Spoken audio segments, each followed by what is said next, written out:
Hi, I'm Christina Swain with the Swain team. As an expert realtor, I've consulted with many of clients before about their remodeling projects.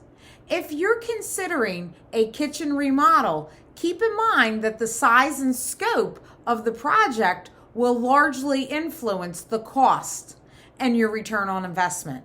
So let's take a look here. A minor kitchen remodel's going to cost you around $26,000 and give you a 72% return on investment. Mid-range is going to cost $75,000 and give you a 57.4% return. An upscale remodel is going to cost you $150,000 and give you a 53.9% return.